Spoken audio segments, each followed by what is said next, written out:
Imperfect Heroes Podcast is a production of Little Hearts Academy, USA. You're listening to Imperfect Heroes, Insights into Parenting, the perfect podcast for imperfect parents looking to find joy in their experience of raising children in an imperfect world. And I'm your host, DJ Stutz.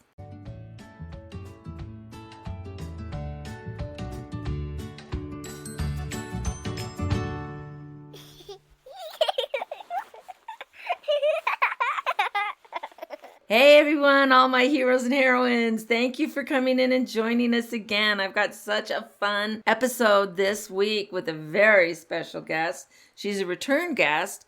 She was on episode 11. This is episode 160. So it's been a little bit, but it's someone I keep very much in contact with because she's my daughter. And this is Rachel Stutz. You'll hear me call her Rocky most of the time, because she's always been Rocky to me and to our family. So you may hear that going back and forth a little bit.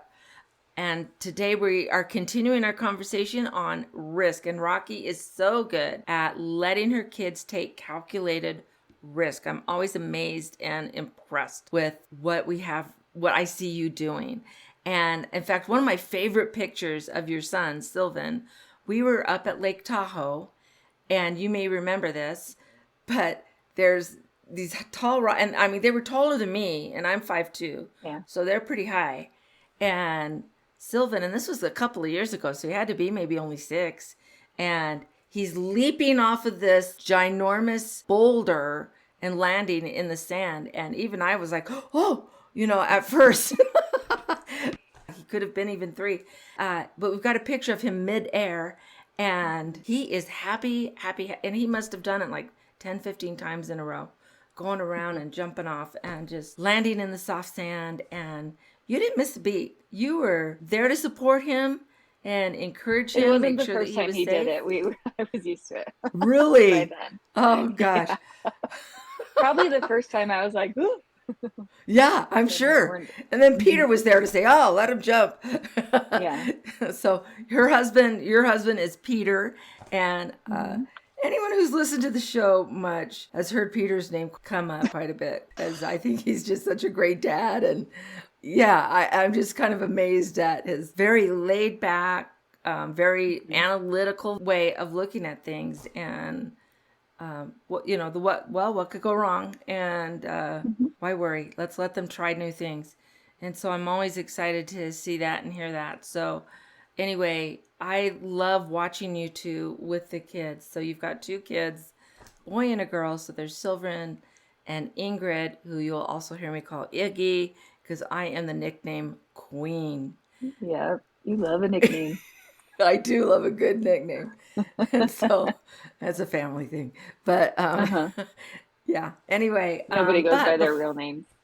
No, not in our family. Absolutely not. But before we get started, though, I just wanted to remind everybody that you can register for our Parent Perspectives workshops. They're once a month. They're on the 4th Thursday of every month. And if you register, so it starts at 1 p.m. in the afternoon on Mountain Time. But if that time doesn't work for you, when you register for them, you also get access to all the replays of all the workshops. And this is at no cost to you. And so it's a great resource that is free, and you get to get in on conversations. You can ask questions. You can share stories, share ideas. You meet other parents. And often I'm really surprised how many grandparents I get coming into these. So you get to meet with other people who are involved with kids and love and appreciate kids. And so take a chance, come on in and join us. You just go to the website, and of course the link is in the show notes. It's www.littleheartsacademyusa.com. You just scroll down a little bit, you'll see Parent Perspectives, and you click on that to register. And then you'll get the link to get into the Zoom meetings and to just have a great time with us. So give that a try. All right, on with our topic then. So, Rocky, we were talking a little bit earlier about how there are different kind of categories of taking risk, especially with kids. And so when we talk about taking risk, the first one that you think of is the physical risk, letting them do physical things like jumping off a 5.5-foot boulder. And then there are emotional risks that we all take as human beings. And then there's social risks that we take. And oftentimes we don't really think about those as risks, but as we can teach our children to be confident enough to take those risks, their lives are really enriched. And actually, they are able to enrich the lives of others through taking those risks as well. Let's talk for a little bit about the first thing that you would think of, and that is physical risk. And so you're a mom, and you've got your little ones, and you have a very tender heart, Miss Rachel. You are A little too tender at times. And it showed growing up and with animals and with other people. And so it's funny when I think of someone who is likely to allow their child to take the risks that your kids do, I wouldn't think of you. So it's interesting. Where do you think that came from, and how do you go about working that with that tender heart that you have? When I think about it, because I have friends that are like the same way, like just kind of let our kids play, but I have friends that are also very like safe with their kids. And so when I compare myself to them, I'm like, I tease because I'm just lazy. Like, they think it's I would not lazy. say that about you. I could stop it, but let's see what happens. But I feel like my tenderness, I probably inhibit it more with the social and emotional risk for my kids. Okay. That's probably where I do struggle and where the tenderness or like my sensitivity plays a role. I think physical risk, I don't know, I just want my kids to have fun.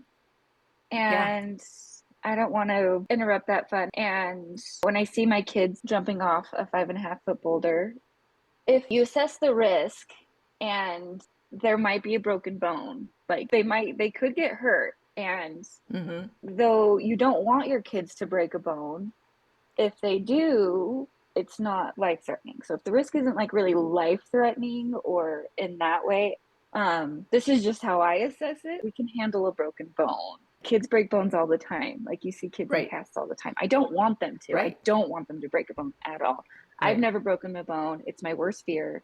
I have a very low tolerance for pain. I never want to be in pain. But at the same time, like, I also like to have a lot of fun and do some scary stuff. And my kids like to as well. And so I don't want to like stop them from that. And so, yeah, I'm like, if the worst that can happen is a broken bone, we can handle broken bone. We can handle stitches. I don't want to. I'd rather not. But that's like worst case scenario. And knock on wood, we've yet had to deal with that. So, yeah. Well, there's plenty of time. There's time. No, I know. I'm like knocking on wood. That's the first time I've ever said that. So we'll see what happens. Knock on wood. I've never said anything because I don't want to jinx it. But like, it's in my head. Right. Wow, we've made it this long without anything. Yeah. But so some of the risks that I see your kids taking are like climbing. So Sylvan is so good at climbing. He was even invited at 8 years old to be part of a competitive climbing team, right? And when he was little, you would take him out on these BMX bike routes or whatever they're called. Bike parks. I remember him even being on his little Strider. He doesn't even have pedals. Because usually, you bring the kids on the pump tracks, but Sylvan wanted to go on like the big BMX ones with the big hills. Yeah. And one of the things that I noticed too was when you were doing that, your husband Peter would go with him. It was a team thing. And I think that's a huge part of it, especially when you're early on, you're not too sure of their skills, of their abilities or whatever. And so you're with them and encouraging them along the way. And they're looking at it as like, oh, mommy or daddy, they're coming with me. This is so much fun. But you're thinking, I'm making sure they're safe.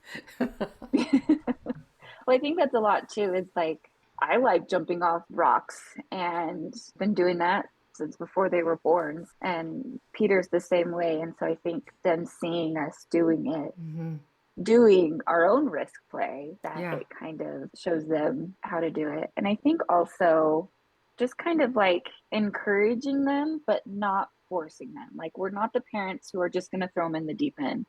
We're not going to throw them off the bridge into the water and meet them. Like, that would be your uncle. No, I know. We're not doing it that My way. brother Dan. We're going to love them whether they do it or not. And right. I want them to get confidence from my confidence in them. And just by encouraging in them and loving them, but also like them not worrying about what I think if they don't do it, or like they have all the space to chicken out. They have all the space to say no, because you want that in life. There's no going too far before you can turn around. You can always turn around. You can always change your mind. Yeah. Well, and in fact, I saw that manifest itself while you guys were here. So we were at a local park. We call it the Redneck Water Park. Little small town. And there's a river. And so, you know, we're playing in the water, playing in the river. And there's like this bridge kind of thing that goes across. Yeah. Because it wasn't a bridge, because they kept calling it a bridge. And when I got up there, I'm like, this isn't a bridge. It's like a water pipe that is protected by these steel beams, but the steel beams are only like a foot wide. So we got up there. Oh, it wasn't like a wide bridge. Like, no, you had to like shimmy on a 1 foot steel beam. Yes. We're like, so anyway, tell the story. So it was Iggy that first wanted to go up, right? Yeah. We were seeing my cousins, my grown adult, jumping off of it, and she just wanted to go up and see. That's all she wanted to do. And I'm like, okay, I'm thinking it's just a bridge. And so we go up there with our cousin who's from there. I ask him to help us, and he comes with us, and we get up, and we're like, oh, okay, we're just going to go and look. That's all we're going to do. We had no intentions of jumping. She just wanted to see it. And so we did, and Wolf was like, are you going to jump? Are you jumping? And like, we're not jumping. Because I didn't want to jump with her. She didn't have a life jacket on either, because this is not what I thought it was. So I was like, okay, we're going to head back. And then after a while, I think she saw some other kids jumping off. And so she was like, okay, I'm ready to jump. I'm going to jump. And I'm like, okay, let's go. And so we get our life jackets on. Sylvan sees us going, and it's like, we're going to try to jump. And I looked at you, I said, they're not going to jump. We're just going to go up there. Yeah. And so they have their life jackets on, and we get on, and we're shimmying across. And I have 2 cousins with me, older cousins that are helping us and jumping with us. And we're up there, and they're nervous. And in no way did I convey that they had to jump. Right. It was, we're checking it out. And they jumped. Yeah. And they didn't hesitate hardly at all. There was some nervousness, but no, they jumped. It was like 20 feet high. Yeah. And it was high. I was pleasantly surprised, and they wanted to do it again. And you ask Sylvan, oh, how was it? He would always be like, terrifying. Yes. And that's his first word, terrifying. Even when he went again, it was terrifying. Yeah. And I was like, but was it also fun? He's like, yes. And so, I don't know. I'm very proud of him. Yeah, for sure. Well, and then that brings into so many great conversations that can happen.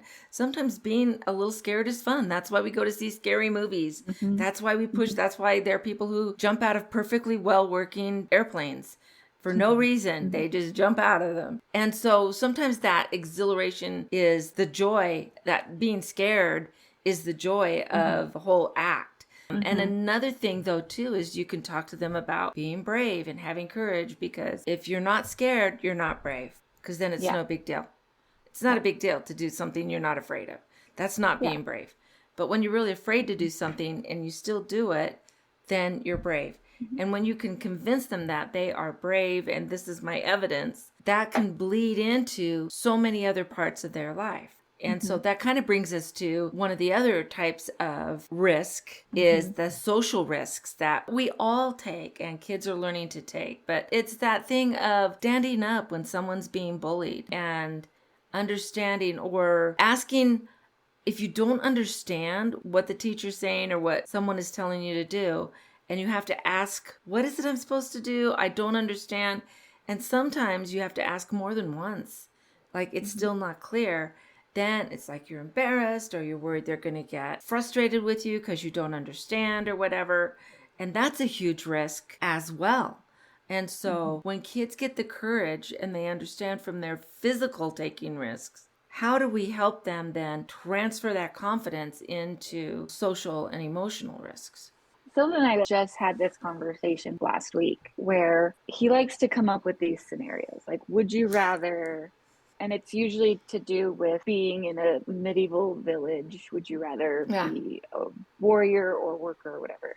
Anyway, so he was coming up, or I forget like what the actual scenario was, but it was kind of like, what would you do if you were having to fight this monster, or like this really bad guy? And I was like, oh, I'd probably run away.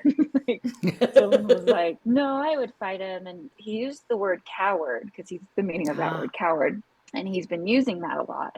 But then he was like, yeah, I'd probably run away like a coward. And I was like, nope, that's not what a coward does. Like, if you are in a dangerous situation and you get yourself out of that instead of facing it, that's not cowardly. That's smart. I think of cowardly as you're seeing kids being mean to another kid and you ignore it, when the brave thing would be to either confront the kids, or probably the smartest thing to do is to just befriend that kid and play with that kid and make them feel better. Cowardly thing would probably be to do nothing. But it's not cowardly to run away from a dangerous situation. So if there's someone bigger than you coming after you, you don't have to fight them back. You know, he loves his martial arts. Yes. And takes that very seriously. And so they teach a lot of self-defense in his martial arts. But it is not cowardly to just run away, because you need to be smart as well. And so it's interesting. We just had that conversation, and that's fun. Yeah. Like he learned the word coward, and he thought of it as someone like running away from a fight. And I'm like, no, please run away from a fight. So we had to redefine the word coward. And it's someone who doesn't do the right thing. And I think then if you're defining coward, I think it's worth taking time to make sure we're properly defining hero as well. There's so many false heroes that are out there, and we can question that. Is that really heroic, or what is that we're seeing here? And I think too, I love the idea, and again, this is part of my mantra, but practicing. You know, while everything's cool and fun, or the kids are just there, and to practice, I'm being a bully and I'm telling this little girl, you can pretend you're bullying Ingrid, and what would Sylvan do, you know? And in my book, Roman is Bigger, I have this scenario where there's a little girl and boys are bullying her, teasing her, and Roman's able to go up and just say, he says, this isn't cool, but then he doesn't bring it further. He just tells the little girl, let's go play somewhere else. You and me, let's just go play somewhere else. We don't need to be I push that scenario more than like confronting the bullies. Absolutely. You know what I mean? Absolutely. Yes. Like then being confrontational. Let's be, I don't know, what's the word? Peacemaker. That's not confrontation. There you go. There you go. Yeah. And so, but I think when we can practice these kinds of scenarios with our kids and give them that almost muscle memory, in a way, if we can practice it enough so that when they do see something, then they kind of know what to do. Oh, I know what to do. We've practiced this. And they can go on with it. And so those are big risks. Or even just standing up for yourself against an authority person. Even if there might be an adult who's being rude or awful, or you notice it like you're in public, right? And we always see rude people. It's just, they're abundant. But I think most people are very kind and gentle, but we all have bad moments. And so you can use that as a learning thing and say, wow, how did you feel when you saw that? And how would you handle that if you were the cashier or the waitress or the whatever, and someone was talking to you like that? How would you manage that? Using real life scenarios that they can see are happening in the world around them. And then using that to learn. There's lots of opportunities for that. Yeah. And I also think that while teaching risk-taking, especially when the physical risk-taking transfers into the emotional and social risk-taking. Like when my kids are taking a physical risk, they know if they don't go through with it, that's okay. And so when they're put in a situation of a social risk, even if they chicken out, quotations, for lack of a better word, that's still okay. Because usually when you don't do it, and instead of beating yourself up, maybe you'll be ready for the next time. And so we weren't ready the first time we went on the bridge to jump off. So we went back, and that was fine. And I was no less proud. It didn't affect my feelings. And I want my kids to know that whatever decisions they make, And even if they are the right or the wrong, or even in a situation like jumping off a bridge, there is no right or wrong. That I understand that, and that it's okay. It's okay, because I am the first one to not take a social risk or an emotional risk. And just, what was it, 2 days ago, we were at the water park here in Reno, and Sylvan is finally tall enough to go on all the rides. And when I say tall enough, like he is just within there. a millimeter. Just there. He is getting checked every single slide he's going on. He is, but he wants to go on all of them. He wants to go on all of them. And he has been. He's been going on all the rides.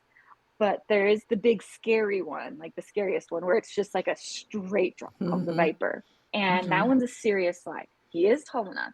So I send him up. I send him and his friends up. He was with 2 other girls, and one is tall. One is obviously tall enough. They're all the same age, but one is really tall. And then Sylvan, and then Ava, you know Ava. She's the same age, same size as Sylvan. They're both little shorties. And so they're up there, and we're down. Me and the moms were down watching, and Maggie, the tall one, goes down no problem. But then we see Ava trying to go, and the lifeguard's talking to her, and then she starts heading down the stairs. And then Sylvan tries to go, lifeguard's talking to him, and then he starts coming down the stairs. I'm like, really? They're gonna send him down? Like, he's tall. They're tall enough. Yeah. And so he comes down, and you could see Sylvan, he's like starting to well up, and he's really disappointed they didn't let him go down the slide. And so I measured him again, because I have the sign at the bottom of the slide. He's for sure tall enough. He's right there and just a little bit above the line. So it's like, okay, let's go up. Like, I'll go with you. And so I'm about to go down the Viper myself, but I talked to the lifeguard. I'm like, I need to make sure you're going to let him go down, because we did measure him. He is tall enough. And so I put him against it and like measured it. And the lifeguard's like, I'm sorry. He just looked too short to go. And I'm like, that's okay.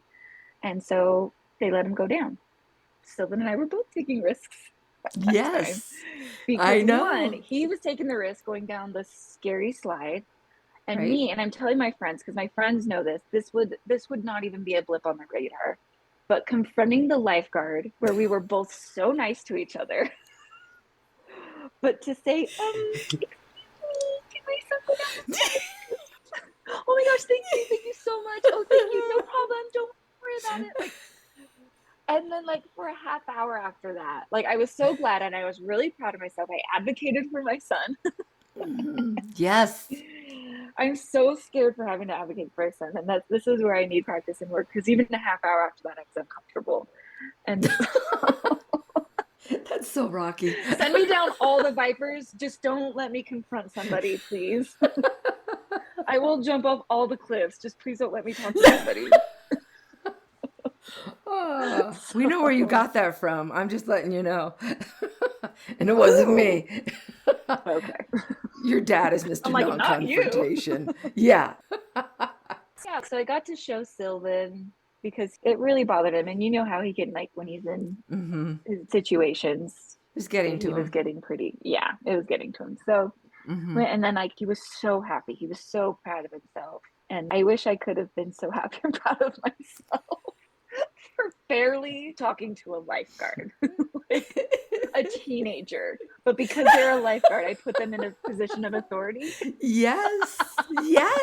But here's the thing, Rocky.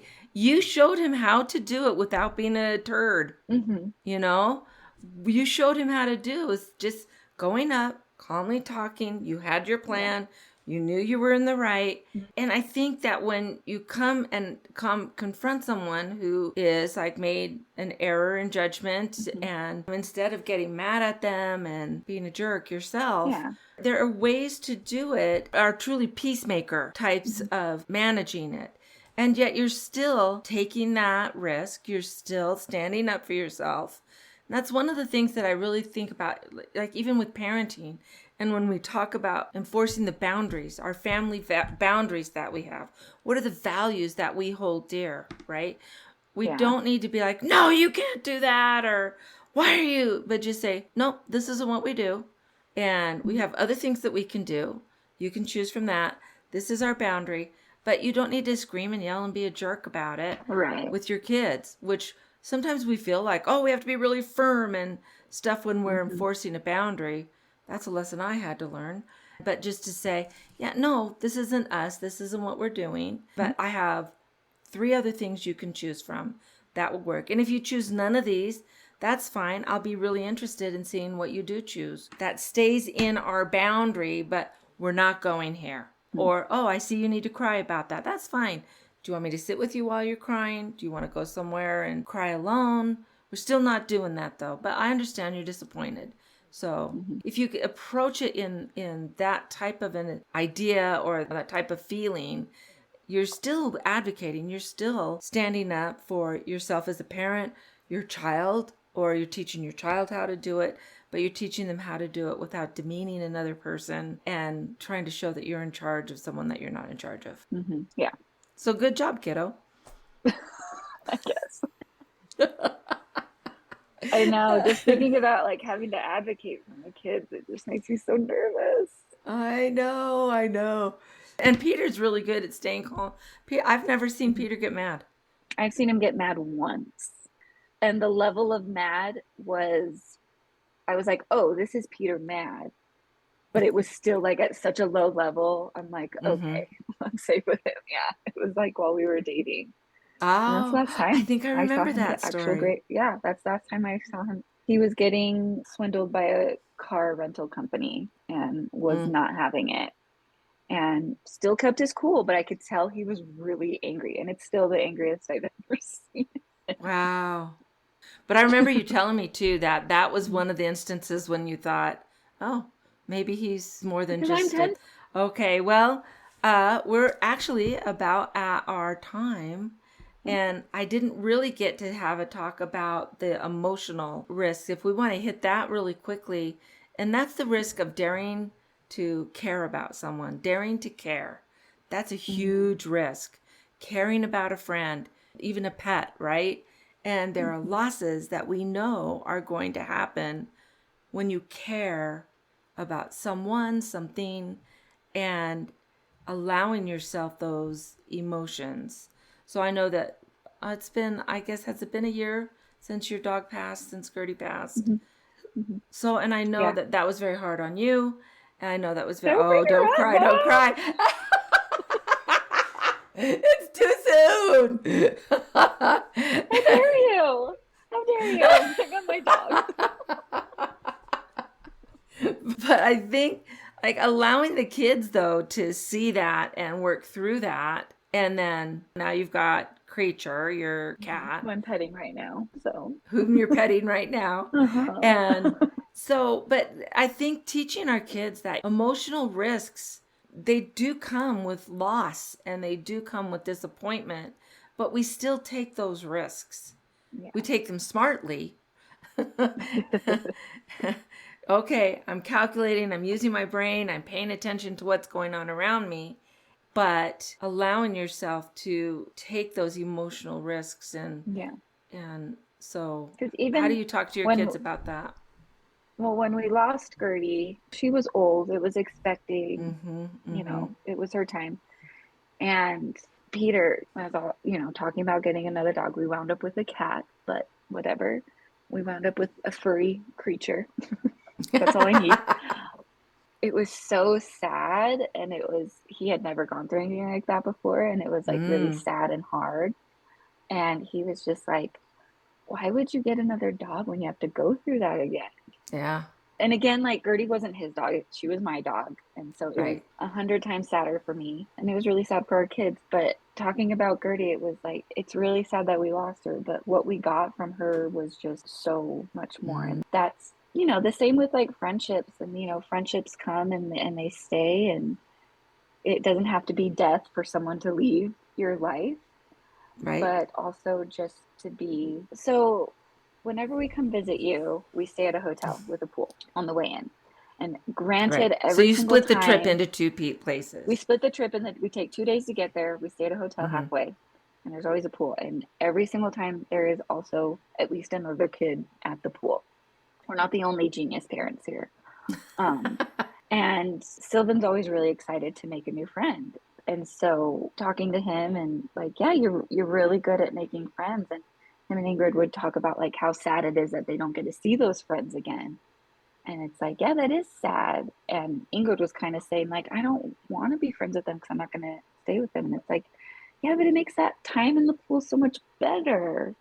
That friend isn't meant to be your friend forever, but that friend is meant to be your friend for that time and to make that time of your life a lot better. And so Ingrid was kind of having the same mindset as Peter. Why make the friend? Why have the dog when there's going to be that loss of when we leave the hotel and never see them again? Yeah. But it's like, no, you're going to learn stuff from that friend, maybe a new game, maybe, I don't know. And, you know, playing by yourself in the pool is boring. Make a friend so you can have fun in the pool and just appreciate them for the time that they have. And there's a Bluey episode about that. That's perfect. Oh, really? Bluey is the best. There is an episode. And so I referenced this episode and I remember Bluey's friend Jean-Luc, and they were camping and yeah, I saw that when I was with your kids. Yeah. I love that episode.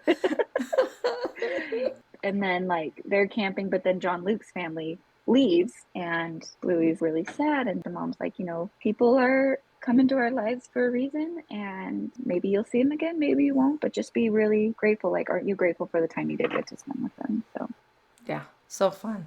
I think that's so the emotional risk you're talking about, right? That's exactly it. That's exactly it. Yeah. Allowing yourself that, opening yourself up to that and to other people and things. So I love it. Well, Rocky, I know we'll talk more. But our time has come down. And so can I say one more thing that I wanted to say? Can I say one more thing? Yes. Okay. With all this risk taking and stuff, and for some reason I have these kids that really like to play hard and take risks, but some kids aren't going to be that way. And so I would just say, just like accept your kid's personality and just always encourage them and always love them at whatever level they're at.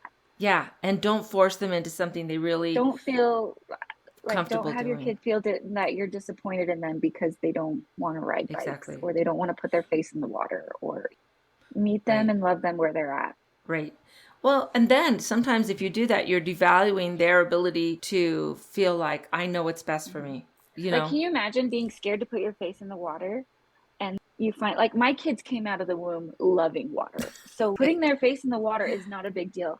But I have nieces and nephews who struggle with that.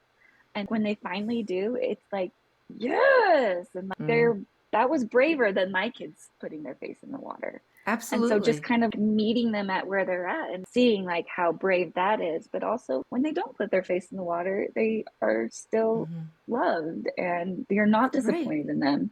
Yeah. And then too, you don't want your kids making decisions and like putting themselves at risk to please you. Because that'll transfer into friends later on. Yeah. I feel like I have to please my friends because I had to please my parents. And two, if there are things that they have to take hours, days, weeks, even months to be able to overcome and to do it, once they accomplish it, the satisfaction and the exhilaration of that success is all the more great. So, yeah, absolutely. Great point, Rocky. Thank you so much for bringing encourage that them up. to do the risky thing, but also encourage them when they are able to like say, no, I don't want to do that. And be like, okay. Yeah. All right. No, there's nothing wrong with that. We're good. We can always try it at another time. Yeah. Maybe when you're older. I love you. I can understand why that's scary. And I love you so much. Yeah. Yeah, exactly. I love it. Such a good little mommy. Love you too. All right. Rocky, I always ask my guests that same question at the end.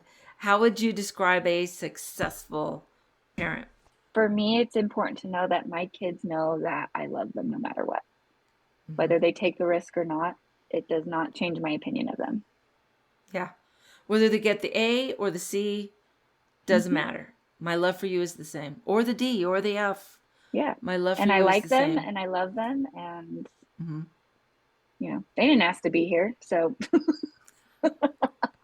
watch out. They may sue you later on. No. Okay. She brought me into this world and never got my permission. They did. They had no consent. They had no choice. They had no choice. I forced you. Yes. I know. Absolutely. So everyone just remember, if you want a lot of great resources or want to join us for light conversations, much like this, and having fun with the Parent Perspective workshops, just remember to go to the website, www.littleheartsacademyusa.com, and you're going to be surprised at all the fun things that are there. And you can always catch me on Facebook and Instagram, Imperfect Heroes Podcast, and we can always catch each other there. Rocky, thank you again so much. I loved having you. I know in 160 episodes, this is just our second one. We should do this more often, but I don't know. Maybe you and I are the only ones who... Yeah. Well, and maybe we're not nearly as... It is a big risk for you. Big social risk for me. Well, and maybe we're not as funny and entertaining as we think we are, too. Oh, no, definitely not. No. No one's laughing with us. Oh, I bet there's one or two. We're entertaining, darn it. So, anyway, everyone, thank you again for joining us. And until next time, let's find joy in parenting. Bye-bye. Bye.